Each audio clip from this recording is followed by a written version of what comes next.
వీక్షకులందరికీ నమస్కారం. 2026వ సంవత్సరం వృషభ రాశి వారికి ఏ విధమైనటువంటి ఫలితాలను ఇవ్వబోతూ ఉన్నది అనేటువంటి విషయాన్ని ఈ వీడియో ద్వారా క్లుప్తంగా తెలుసుకునే ప్రయత్నం చేద్దాం. ఇక్కడ ప్రేక్షకులు ఒకటి గమనించాలి. రాజ్యపూజ్య అవమానాలు, ఆదాయ వ్యయాలు ఇటువంటివి ఆంగ్ల సంవత్సరానికి ఉండవు. అతిశయోక్తిగా కొంతమంది ఈ విషయాలను చెప్పినా మీరు ఖండించేటువంటి ప్రయత్నం చేయాలి. ఎందుకంటే ఇది ఇంగ్లీషు సంవత్సరం, దీనికి రాజపూజ్య అవమానాల లెక్క ఉండదు.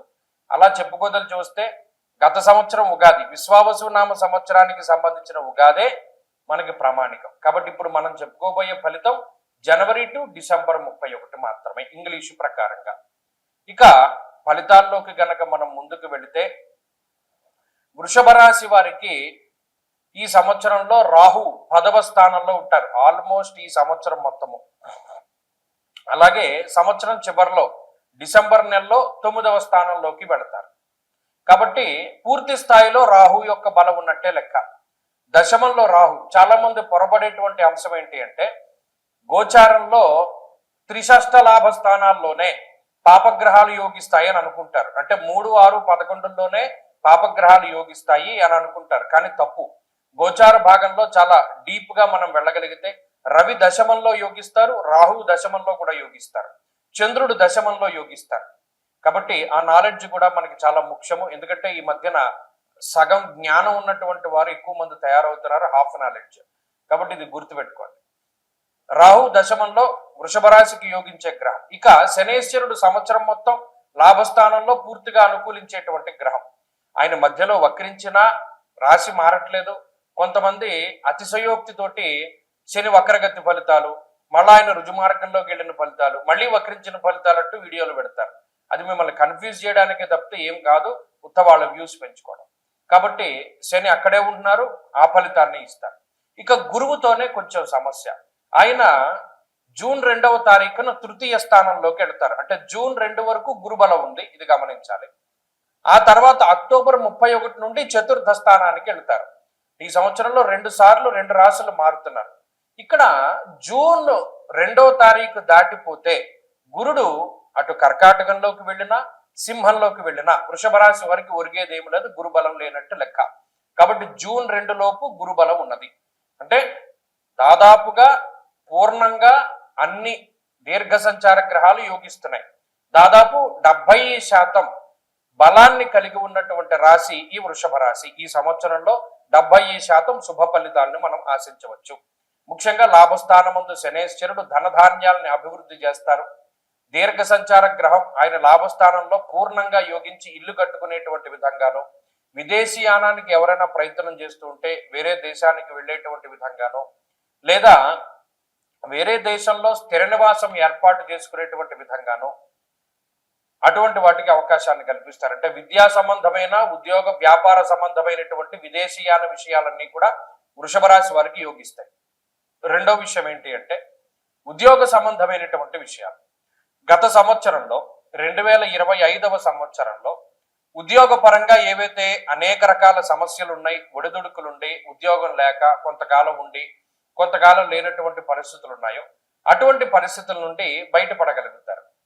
కొంత ఉద్యోగ స్థిరత్వం ఉంటుంది, ఉద్యోగ పరంగా మంచి ఎదుగుదల ఉంటుంది, ఒక గుర్తింపు సంబంధమైనటువంటి అంటే ఏదైనా ఒక నామినేటెడ్ పదవుల్లో కానీ నామినేటెడ్ ఉద్యోగ స్థానాల్లో కానీ వారు ఉండడానికి అవకాశం ఉంటుంది. అలాగే సమాజానికి సేవ చేయగలుగుతారు, 10 మంది యొక్క మన్ననల్ని పొందగలుగుతారు, మీలో ఉన్నటువంటి ప్రజ్ఞాపాఠవాలను బయటికి తీసుకురాగలుగుతారు. అలాగే కొత్తగా ఏదైనా విషయాలు నేర్చుకోగలుగుతారు. ప్రతిదీ హాఫ్ నాలెడ్జ్ గా కాకుండా పూర్తిగా మనం చేయాలి అనేటువంటి దృక్పథాన్ని కలిగి ఉంటారు, ధైర్యంగా ఉండగలుగుతారు.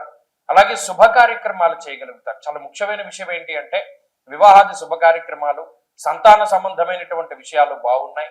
గృహయోగం ఉన్నది ఈ సంవత్సరంలో, వాహన యోగం ఉన్నది. అసలు బంగారం ధరతో సంబంధం లేకుండా అకేషన్ కి సంబంధించి ఏదైనా ఒక పర్వమో లేకపోతే ఒక ఫంక్షనో వస్తే చక్కగా వెళ్ళి బంగారం కొనుక్కుంటారు. ఇంత డబ్బు ఉంది ఇప్పుడు కొనాలి, ఇంత రేటు ఉంది ఇప్పుడు కొనుక్కోకూడదు అనేటువంటిది ఏమిలా.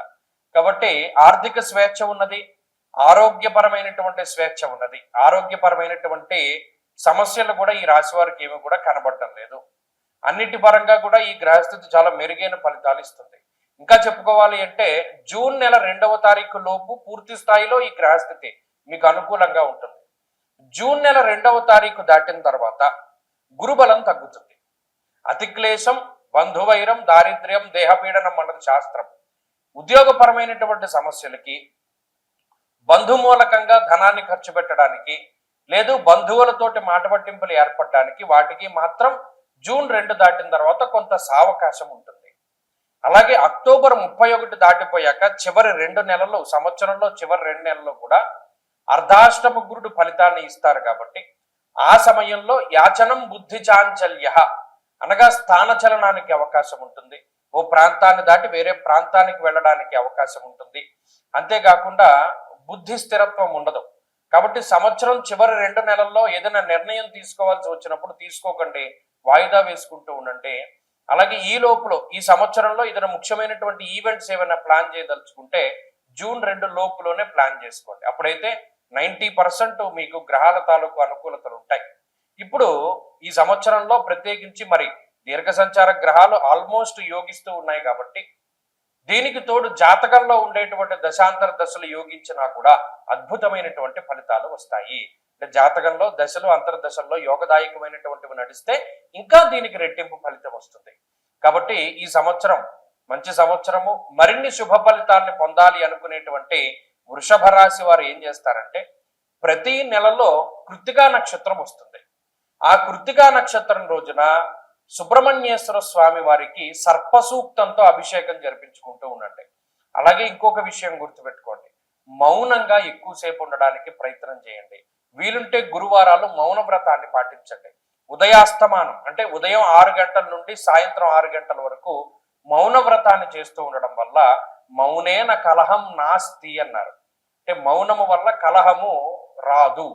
కాబట్టి ఏదైనా చిన్నపాటి సమస్యలున్నా, చిన్నపాటి కలహాలు ఉన్నా ఆ మౌనము వలన ఖచ్చితంగా మీకు ఆ సమస్యల నుండి విముక్తి దొరుకుతుంది. కాబట్టి ఈ సంవత్సరంలో అద్భుతమైనటువంటి ఫలితాలని మీరు పొందడానికి ప్రయత్నం చేస్తూ ఉండండి. భగవంతుడి యొక్క అనుగ్రహం వల్ల మంచి ఫలితాలు రావాలి.